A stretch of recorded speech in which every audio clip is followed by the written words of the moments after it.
ఇంకా నేను చెప్పాల్సింది చెప్పాను. 100% వీళ్ళకు విడాకులు అనేటువంటివి కనిపిస్తూ ఉన్నాయి. 2027 తర్వాత వివాహం అవుతుందా అవ్వదా ఏమవుతుంది అవన్నీ క్వశ్చన్ మార్కులే. బట్ ఫైనల్గా చెప్పదలుచుకుంది మాత్రం ఖచ్చితంగా ఎడబాటు అనేటువంటి ఉంటుంది ఇద్దరి మధ్యలో, శోభిత అండ్ నాగచైతన్య మధ్యలో. ఇక శోభిత ధూళిపాళ మరియు నాగచైతన్య ఇద్దరికి సంబంధించినటువంటి నిశ్చితార్థ మహోత్సవం అంటే ఎంగేజ్మెంట్ అనేటువంటిది నాగార్జున గారు అఫీషియల్గా ఈరోజు 8/8/2024 తేదీ నాడు ఉదయం 9:42 జరిగింది అని ప్రకటన చేసినారు. సో వారిద్దరి వైవాహిక జీవితానికి సంబంధించి ఎలా ఉండబోతా ఉంది ఇప్పుడు మనము విశ్లేషిద్దాం. ఇవాళ ఫస్ట్ ముహూర్తం తీసుకుందాం, జాతకాలు పక్కన పెడదాం. నాగచైతన్య, సమంత, శోభితా ధూళిపాళ జాతకాన్ని పక్కన పెట్టి ఇవాళ మాత్రమే జరిగినటువంటి ముహూర్తాన్ని విశ్లేషిద్దాం. ఇది బేసిక్ గల్లీలో ఉండే జ్యోతిష్యుడైనా చెప్పగలుగుతాడు. సో దీనికి వేణుస్వామి లాంటి జ్యోతిష్కుడు అవసరం లేదు. ఎవరైనా బేసిక్ హిందూ మతం తెలిసి శాస్త్రం తెలిసిన వాళ్ళు చెప్తారు. ఈ రోజు జరిగినటువంటి ముహూర్తము ఉత్తరా నక్షత్రంలో జరిగినటువంటి ముహూర్తము. ఈ రోజు ఉత్తరా నక్షత్రం ఉంది. ఇవాళ పొద్దున 9:42 సో ఈ రోజు జరిగినటువంటి ముహూర్తం ఉత్తరా నక్షత్రము. అలాగే లగ్నం వచ్చి ఇవాళ కన్యా లగ్నం అయింది. మన ముహూర్తం కనుక తీసుకున్నట్లయితే ఇది ముహూర్తం. సో ఇది కన్యా లగ్నం అయింది. ఓం నమో వెంకటేశాయ. సో ఒక 3 రోజుల కింద నాగచైతన్య శోభితా ధూళిపాళ జాతకాన్ని నేను విశ్లేషించడం జరిగింది. దాని మీద చాలా తీవ్రమైనటువంటి డిబేట్లు అవన్నీ సాగుతా ఉన్నాయి.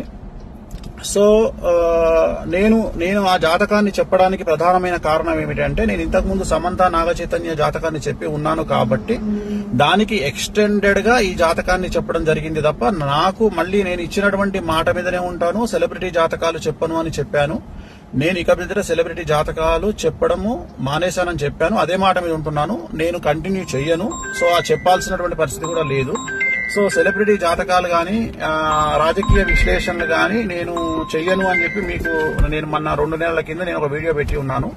సో దానికి ఎందుకు నేను చెప్పాల్సి వచ్చింది అనే క్లారిటీ ఇస్తా ఉన్నా. ఎందుకు చెప్పాల్సి వచ్చింది అంటే దాని ఎక్స్టెండెడ్ గా నేను చెప్పడం జరిగింది. దాని ఎక్స్టెండెడ్ అంటే సమంత నాగచైతన్య అది జరిగింది కాబట్టి నేను దాని ఎక్స్టెండెడ్ గా నేను చెప్పడం జరిగింది. సో ఇప్పుడే నాకు మంచు విష్ణు గారు మాట్లాడినారు.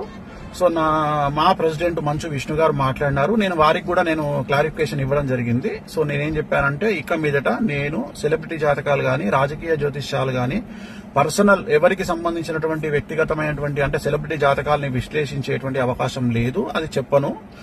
ప్రత్యేకించి నాగచైతన్య గారి జాతకం చెప్పడానికి కారణం ఏంది అంటే ఓన్లీ వన్ రీజన్ ఏంటంటే సమంత అది జరిగింది కాబట్టి దాన్ని ఎక్స్టెండెడ్ గా దీన్ని మాట్లాడినాను.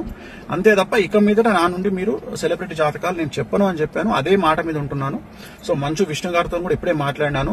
మాట్లాడితే సార్ మాట్లాడినారు. సో చెప్పాను నేను ఇది పరిస్థితి అంటే ఆయన కూడా వెరీ గుడ్ డిసిషన్ స్వామి గారు అని చెప్పారు.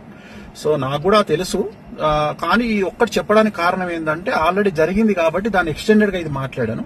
సో ఇక మీదట నేను సెలబ్రిటీ జాతకాలు చెప్పను అనే మాట మీదనే ఉంటున్నాను. నేను ఎక్కడ సోషల్ మీడియాలో వేరే వాళ్ళ జాతకాలని విశ్లేషించే ఉద్దేశము నాకు లేదు. నేను ఇక మీదట పెట్టను. విష్ణు గారు కూడా వచ్చిన తర్వాత కలుద్దామని చెప్పినారు. సో ఇది నేను నా సోషల్ మీడియా ప్లాట్ఫామ్ ద్వారా నేను చెప్పాలనుకుంటున్న విషయము. ఇది డిసిషన్ అయిపోయింది. నేను ఓన్లీ బికాస్ ఆఫ్ అది ఎక్స్టెన్షన్ కాబట్టి సమంత ఇష్యూ అందుకని చెప్పాల్సి వచ్చింది. అంతే తప్ప ఇక మీదట నా నుండి ఇలాంటివి మీరు ఎక్స్పెక్ట్ చేయలేరు. నేను చెప్పను కూడా. ఎలాంటి సెలబ్రిటీకి సంబంధించినటువంటి చెప్పాల్సినటువంటి పరిస్థితి నాకు లేదు. నేను చెప్పను. ఓం నమో వెంకటేశాయ.